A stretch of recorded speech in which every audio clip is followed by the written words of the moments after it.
Hello, Snugglebugs. Welcome back to today's Hearthstone video. We're coming at you with some Earthen Paladin, as we can see kind of with the title of the video. High win rate from a video I made a long time ago. Well, I say a long time ago now, but decks changed so often a little while ago, a few weeks ago. And Earthen Paladin is by far my favorite way to play Paladin. It just is, always has been. I know some people might obviously not like the fact that it's doing quite well, but to me, as much as there are some cards in here I'm not a huge fan of, admittedly, the way that they're played, I'm glad this is actually closer to the top. Now, I know I have some issues with Paladin in general, and the fact that they've been so high for so long and all those kind of things, but admittedly, I am just, I guess, ecstatic that we are at a spot where this specific deck, ooh, I want to coin out the Disciple though, where this specific deck is performing well, because I like playing it, and now that it's one of the better decks to climb with, it's like you can actually play it without feeling like you're sacrificing good plays.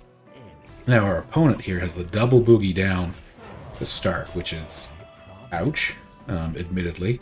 However, I get the coin Disciple of Amatos, so I get the scaling to start a little bit earlier than they do. Now, that being said, of course, if they also have their Disciple, they'll have it blocked behind a ton of taunts and foul chickens and stuff that come out of their eggs, so it's not like they don't have plays to make, I guess is what I'm getting at. Sure, you're gonna have to buff something now to kill this. Ooh. Oh, they're gonna buff it, wipe the whole board, and kill both of their own eggs. Yeah, that's pretty good. My own Keeper's Strength is not fantastic here.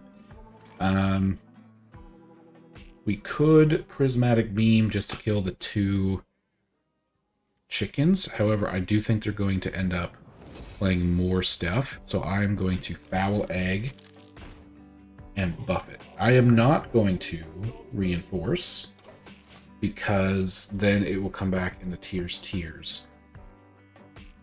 Which, to be fair, as of right now, it's just, oh, yep, there it is. There it is, shoot. Yeah, they're going to make this trade, probably make this trade, or value. I'm not sure, value trade. Yep, that's okay. That's okay. This plus the Keeper's Strength does kill everything but their Disciple. But then again, pretty much so does just Prismatic Beam. So let's do the Prismatic Beam. And I know I said I wasn't going to play the dude, but I need to try to keep something on board for the Keeper's Strength or for the Amatos. Yeah. Wish we had a Stoneheart King. That would have been good to play a few turns ago. Yep. Nope, that's okay. When we were playing in a mirror match, you can't, we did get the Amatos out early. They're double boogie down. Just kind of let them stay in this forefront. I can just kill this now, though. Like, we just trade here, and we play the Tears. Just like that. Yeah, see, this is what I was afraid of with the... Didn't get my Disciple back. That's what I was afraid of. That exact thing from happening. Ouch. I will Garden's Grace and pop the bubble. Yeah. Yes, that is precisely my concern.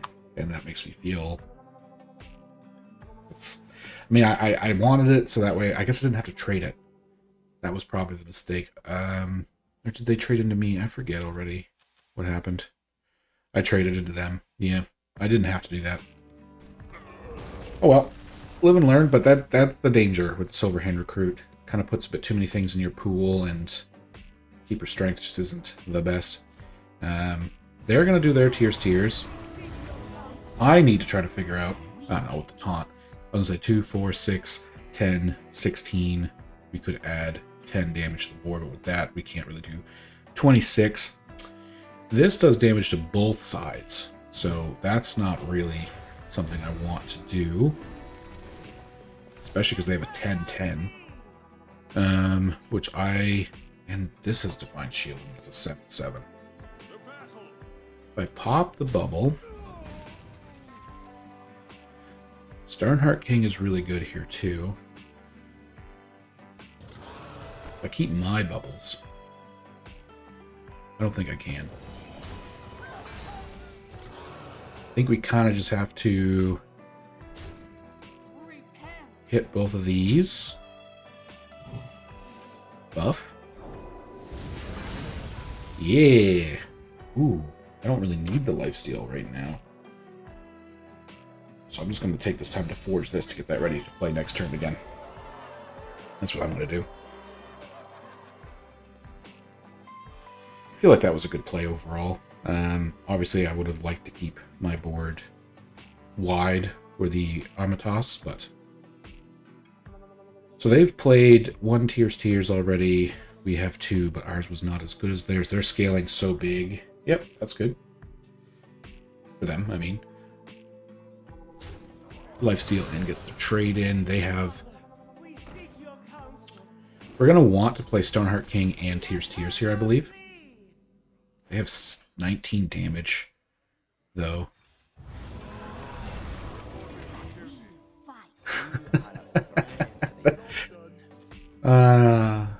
Okay. Okay. That's alright. That is a danger. In fact, I will probably keep this game in the video almost to highlight the importance of that mistake. That mistake has cost us 2 Disciples of Amatas, which means that at least probably an 8-8 and a 10-10 that has been cost by this. Yep, and then the bloop. Interesting. Yeah, if they would have done that first, though, they could have then value traded here and hit that. And okay, another showdown. Oh, maybe they don't have. Okay, maybe they don't have prismatic beam. Maybe I'm getting ahead of myself. So they're using double showdown, but then they're using half of their own showdown to clear mine. It looks like. Okay.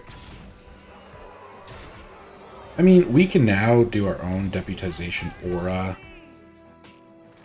and Amatas.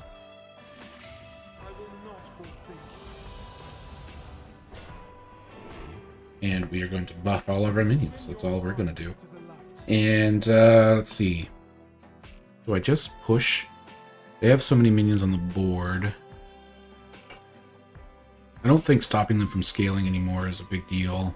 This should go away, I think, on their next turn. 8, 12, 16, 21. I do want to heal for 8. I feel like we can still trade. Oh, that's going to heal them because it's got lifesteal still currently.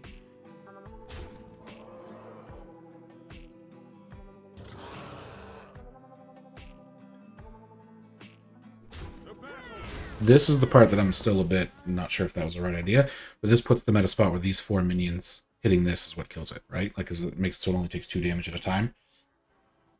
They would need the prismatic beams, which I don't think they have, or they would play them last turn to try to, like, get around this, stopping them from hitting me for 14. And that is still there for one more turn. For some reason, I thought that was gone. It's okay. Again, if they hit a minion, they're only going to heal 2 damage anyway.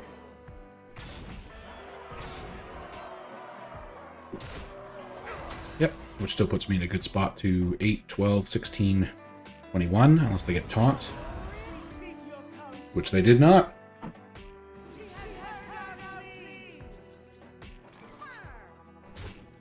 Or 8.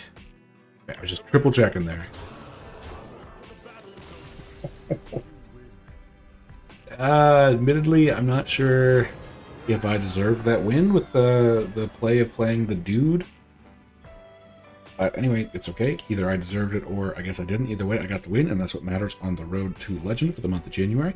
Thank you very much for watching. Let's go hop into another game. Almost only did one, but let's go do a second. Okay, so looks for against a little rogue, which, I mean, again, not that you always know, but as of lately, I assume it is a mining rogue of some kind, just to keep on digging. I'm tired of this, Grandpa. Well, that's too damn bad. Okay, okay. Again, kind of happened, I say again, it was a different deck, but we can buff this out of the range for them, so they kind of feel like they wasted their attack and took 1 additional damage. Next turn we'll be playing the Boogie Down, and actually since we have both of the Righteous Protectors, the Boogie Down is like going to guarantee get us either Miracle Salesman or Foul Eggs. That I'm slightly surprised at. I'm not going to lie, but that's okay.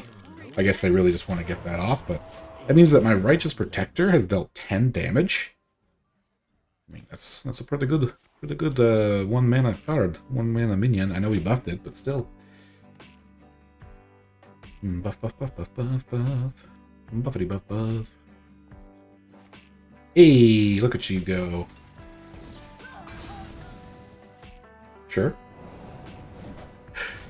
Kind of feel like if I was them, I mean, I don't know what they're doing here, I guess, but they hit this, they get the 3/3 out.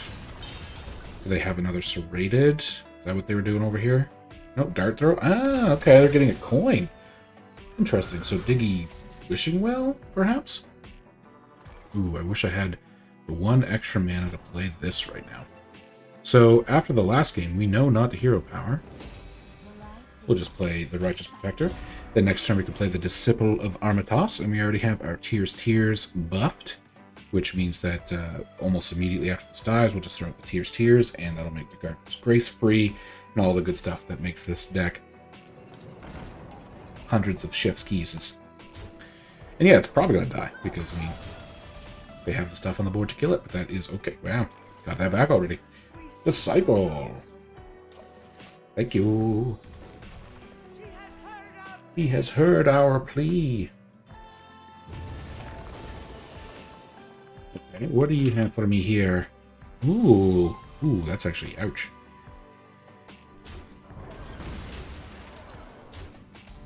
Okay. But I mean, I still think we stick with the plan. Tears. Yep. And I know that, yeah, you know what? No, we want this to stay alive. I was gonna say, I know that wouldn't make that much sense to order, even though I knew what I was doing. I probably still should have traded that first. Yeah, look at that. Little 6/6 Earthen Golem already. What I was going to say was we probably wanted to buff this, try to keep this alive, but it also just makes sense to give it buff and Divine Shield to keep it alive. Our opponent here is about to go all in with all their coins and some legendary minions. Ignores taunts. Tears. Oh no, Garden's Grace. Oh, thanks. Does that just give us lethal? 60? Yeah, it does. They're just going face for some reason. Yeah, as I say, because we could Hand of Vidal, smack that, and then go face. That was interesting. Backfired. They're Wishing Well coin into a legendary to buff my own minion for the lethal. There has to be the friend. I will do it after I'm done recording because, you know, it's going to be GG luck type stuff. Thank you very much for watching. Have a great rest of your day, and I'll see you in the next one.